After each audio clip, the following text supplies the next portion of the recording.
A Twitter spokesperson has confirmed to Forbes, that after Inauguration Day, Donald Trump can be banned from Twitter. Right now, Twitter has a rule called the World Leaders Policy, which means that the social media company typically will leave up any tweets from world leaders, even if they violate Twitter policy at a more granular level. And their explanation is when it's a head of state, people want to see what heads of state are saying. And so even if the comments violate Twitter policy, we leave them up. And that's the policy that has allowed Donald Trump to spread conspiracy theories about coronavirus and the election and tweet threats and get people bullying others without being punished. And the protection will stop when Trump is no longer president on January 20th. Now, the reality is he's never really been a leader, but he has technically been the president of the United States. The normal process when you don't have world leader protection is that the first time you tweet something that violates policy, your account is blocked until you delete that tweet.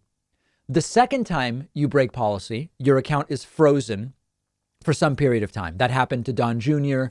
I think it was 12 hours over false claims about coronavirus, might have been about hydroxychloroquine.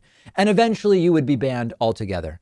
If Donald Trump does get banned by Twitter, it will trigger him incredibly, and it would be a pleasure to watch. But I would rather Twitter get rid of the rule that you can be exempt from the guidelines. Everybody should have to play by the same rules.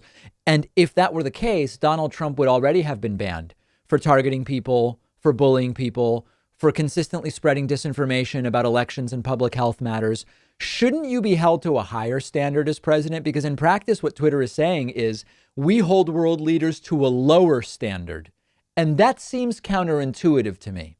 Now, there's an interesting kind of side story here, which is that Donald Trump has been losing Twitter followers since he lost the election. If you look at Social Blade, which tracks data for social accounts of all kinds, it shows that over the last 30 days, Trump has lost about 300,000 followers. That's about 10,000 followers per day.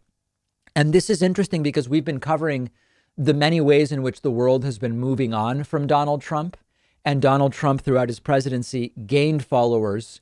And now he is losing followers. And again, the world is moving on. Now, big picture, I actually like world leaders being on Twitter.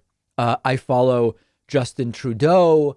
I follow, Argentinian elected officials, and I follow the French president. And I like hearing from elected officials in this direct way.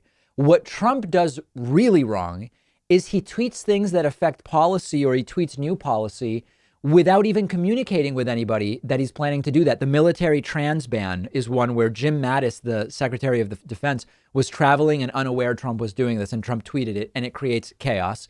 And of course, the brazen way in which Trump uses the bully pulpit to target bullying at individuals and to spread disinformation. It's disgusting. But Trump aside, I like world leaders being on Twitter. Let me know what you think. We'll have more coverage of this on our Instagram page, which you can find at David Pakman Show.